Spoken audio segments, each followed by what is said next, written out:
Ito na, suspension. Ano naman, forks na ayaw maglaro ang putik.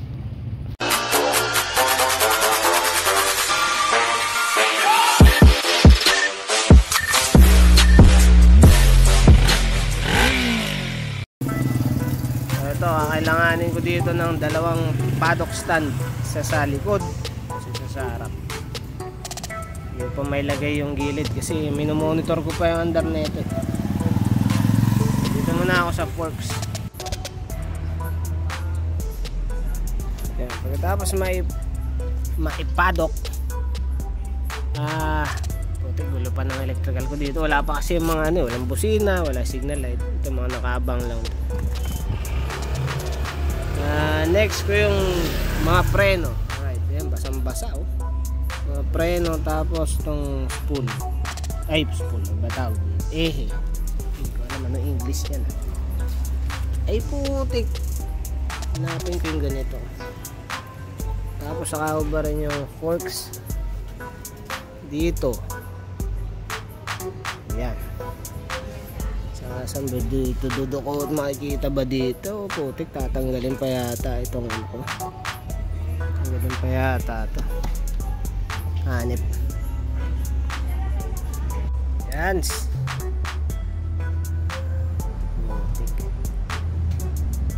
Sana oil seal lang problema ang putik. Parang tama bago setup. Parang baliktad na. Hindi tama. Dito pala upo yung spring. Tama ba? Kasi dito hindi. Baliktad. Yan.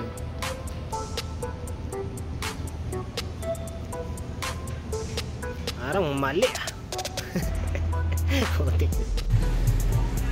Nakakuha tayo sa online. Yeah. Mura lang HDL. Malamang alam niya kung saan yan.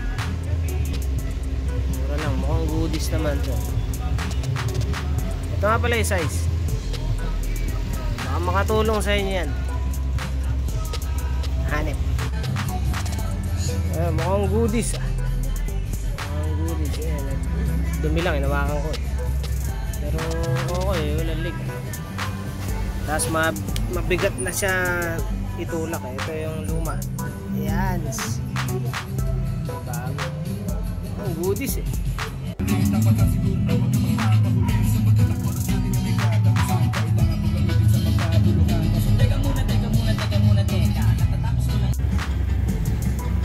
Ito, isa na namang pagyayabang sa YouTube. Hanip. Pagyayabang daw sa YouTube yung ginagawa. Hanip talaga. Napakita ko lang yung totoong setup. Kailangan referin ko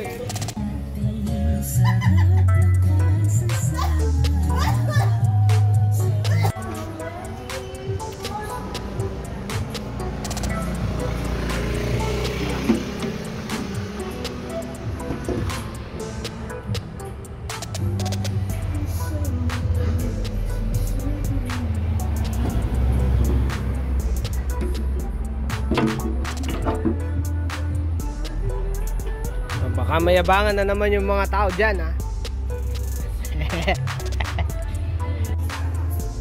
Ito na, basic bandit. Basic SICK.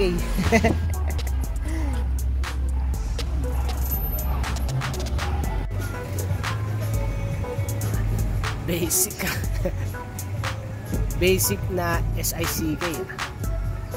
Nag-i-issue na ito, namamatay daw Tapos syempre salin-salin na ng mekanikong sikat. Alright.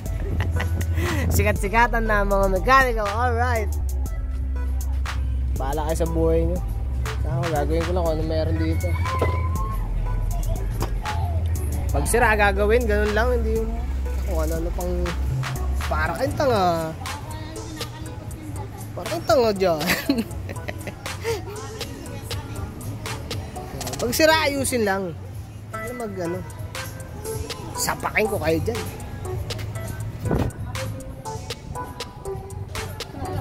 kunin lang natin yung mga original para ano, dun ulit ilalagay yung mga wire. Hindi ko harness lang problema na ito. Sama, ito yung papaanda rin daw, ganyan eh.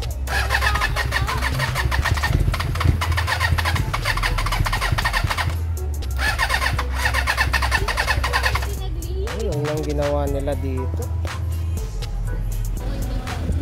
Nakita natin yung kuryente niya.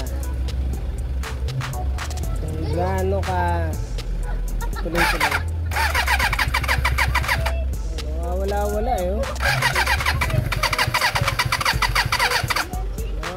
Wala pala eh. Isa pa. Paano ba?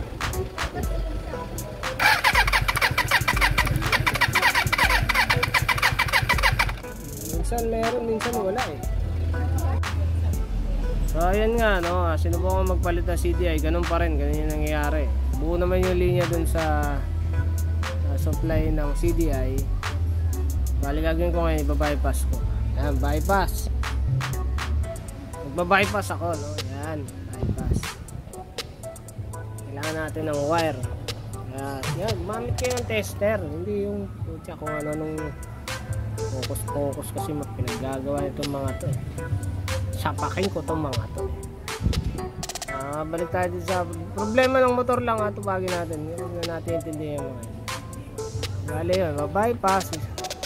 Yung kasi pinaka mabilis na paraan para ma-eliminate mo yung troubleshooting. Bali, sisiguraduhin mo yung linya ng kuryente mo, yung ignition system mo. Kung ganun pa rin, yun, pwede ka na maghanap sa mga ano, sa pickup coil o sa ignition coil. I-secure mo muna yung supply, lahat ng wires mo na maayos. Tsaka socket syempre. Sana matuto yung mga kayo rin, mga nanonood. Sana matuto rin kayo sa ganun. Ayan, tapos pag okay na tayo dun sa electrical, tapos nabuo na yung kuryente, buo na yung binabato sa spark plug, saka tayo lilipat kung sakali lang naman sa carb. Kung sakali lang naman. Ito pa pala isang issue, yung petcock. Yung petcock niya yan yung tumutulong ngayon. Pag hinigot ko ito, subukan ko higupan. Meron akong vacuum dito eh. Higupin ko to, tingnan yung mangyari.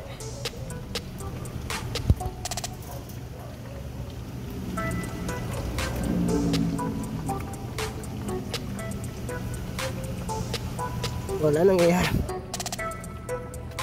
Pihitin naman natin dito. Dalawa lang yung pihita niya eh. Yan, clockwise, ito counterclockwise. Clockwise, higop.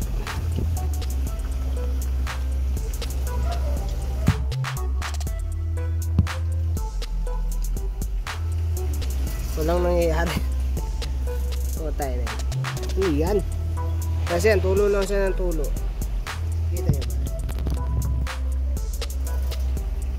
Lawa ko. Bulag. Kilamsit ng ano. Yan lang kahina. Kailangan ko siya kuhanan ng gas kasi mag-ano ako eh. Magde-dextrose ako eh. Wala akong gas dito. Kaya bypass ko na yan. Yan yung brown tsaka black. Tapos yung brown tsaka white. Yun, diretso dun, diretso dito. Alright. Napandar ko na eh. Kaso parang kailangan silusuin yung carb. Baka ito tono lang. So baka walang gas yung carb. Tapos nagka-problema pa yung starter relay ang putik. Ayun ang gumana. Putik. Baka dumikit dito eh. Ayun, may balat eh. Putik. Ayun, one click na nung nilagyan ko ng bypass. Alright. Tapos ito yung output.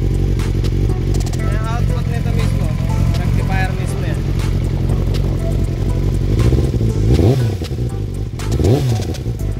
Walang output yung rectifier.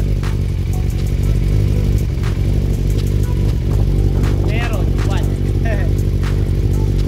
Isip. Patay pala yung rectifier niya.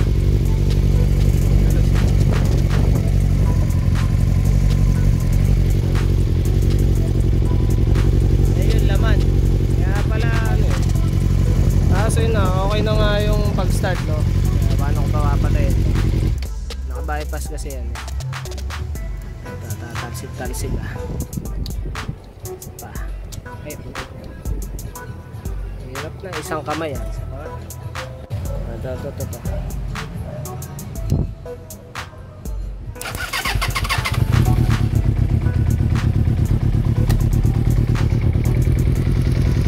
Wala na lang ito ano eh. Wala ko ng pang tono. Pang tono natin. Dito. Ay putik. Ganyan. Basta.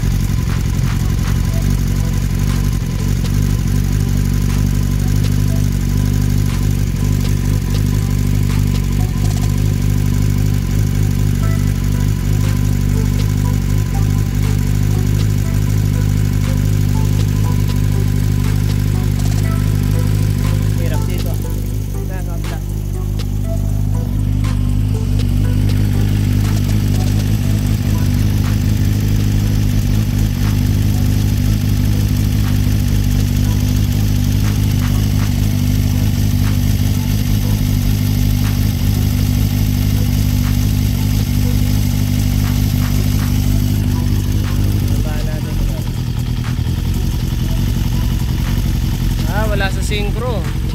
Ayan, sama o. Nakahubad na yung speed screw. Diba? Todo kaliwa na yan.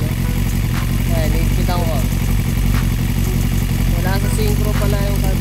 Ayan. Ayan, synchro lang natin.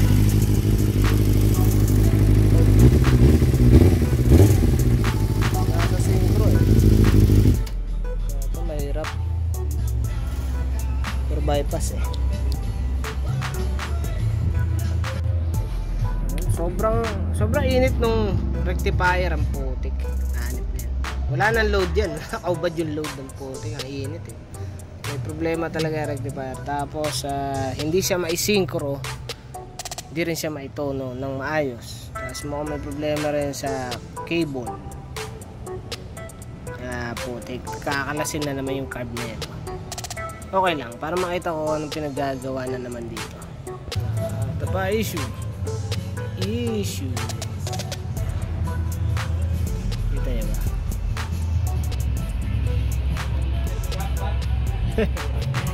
Ayos na. Kaya kong hugutin eh. Wala na.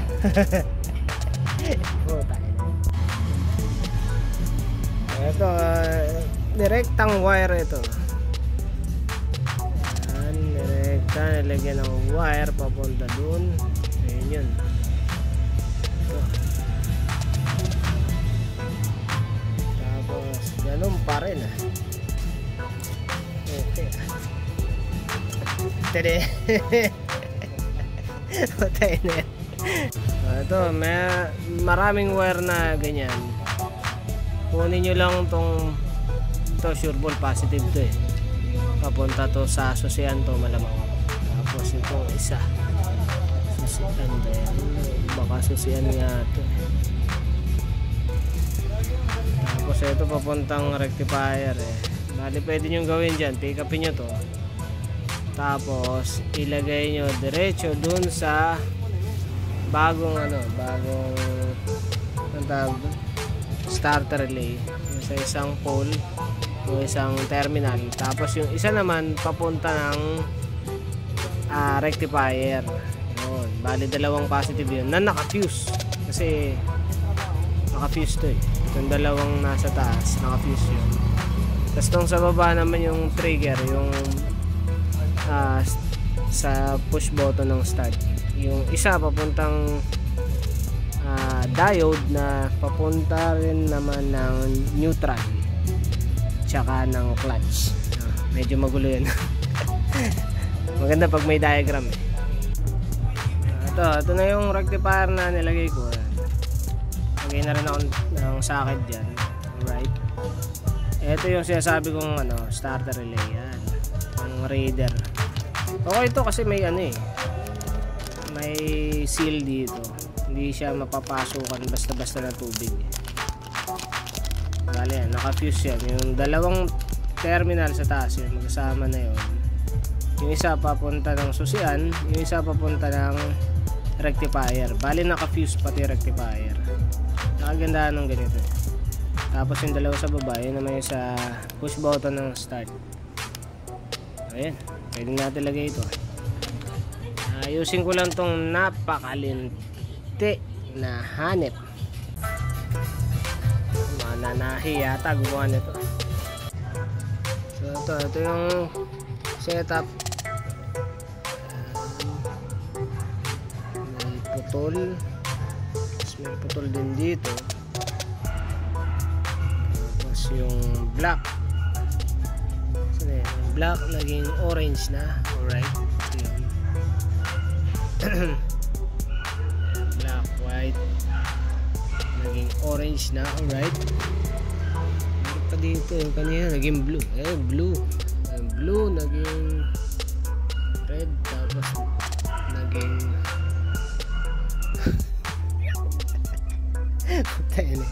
blue na naging red na naging black, white. Malis. Tapos na naging blue na naging white. Blue na naging white. White, yellow, white pala. Kasi yellow, white, dire-diretso dun. Taragis yan. Pasensya na sa sa baka napapanood to nung gumawa nito, no? Wala naman akong wala akong issue sa kanila, no? Bukod sa meron kasi nag-post dun sa my loob ko, kaya parang ang kina-claim niya dun na nagyayabang ng talento sa YouTube. Bahanit. Di po ako nagyayabang ng talento sa YouTube. Pinapakita ko kung ano yung setup talaga.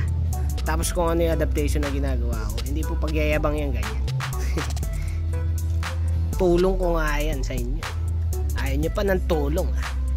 Gusto nyo ng away. Tanis. So ito na yung tinanggal ko na yung mga hindi kailangan. Tapos yung orange na nakatap dito, tinanggal ko na rin, papalitan ko ng pares na kulay. Para pagdating doon, bali ito yung backbone niya pala. Backbone na negative. Siya magsusupply ng lahat ng negative papunta doon sa harap. At saka ito, bali ilan ang nakalatag na backbone? Dalawa lang ito. Ito tsaka ito. Bali ito, didiretso ko doon sa battery. Tapos yung isa dapat niyan papunta doon sa yan, sa rectifier na negative. Yan. Mamaya paano ba to? Ito na yata yun papuntang rectifier medyo mahirap i-trace ang putik, napakagulo ayun, nag-distribute na dito pala. Dami yan. Isa lang yan kaya tinawag siyang backbone kasi siya nga yung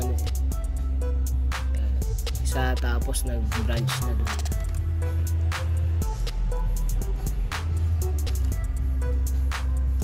Tapos ano pa, mamaya ako na-trace yung doon sa start.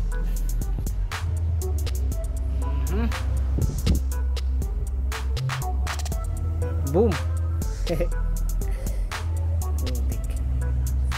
Lagyan ko na rin ng mga socket. Ayan. Tsaka yun, sa brake. Alright. Ito siguro papalitan ko na tong ang tawag dito, fuse box. Tataas pang main na tong mga to.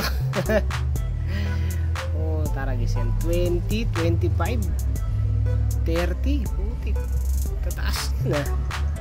Sunog na yung wire, di pa pumuputok yung fuse. Pagod, putik. So ito na nga, hindi kasi pumayag yung may-ari na full harness dahil siguro short na rin sa budget. So ito, in-adapt ko na lang yung wiring ko sa existing na wires nito. Bali in-exit ko lang yung mga hindi na kailangan yan. Tapos ito rectifier, yan. Ito yung harness. Ito yung wires na dati binalot ko lang. Tapos nilagyan ako ng starter relay. Alright, tapos ito fuse box.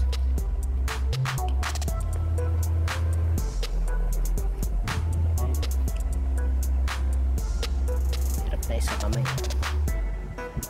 So, ito na yung papunta sa likod. Lagyan ko nilang cable tie. Naka cable tie lang din to dati. So na. Sa CDI, tapos yung papunta sa tail light at signal light sa likod. Alright. Yan, okay na eh.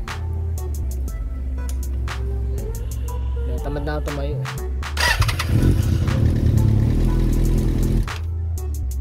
Carb na lang, itatono ko pa yung carb eh. Tingnan ko kung anong nangyari dito sa carb. So, siguro okay na to. Hindi ko sure.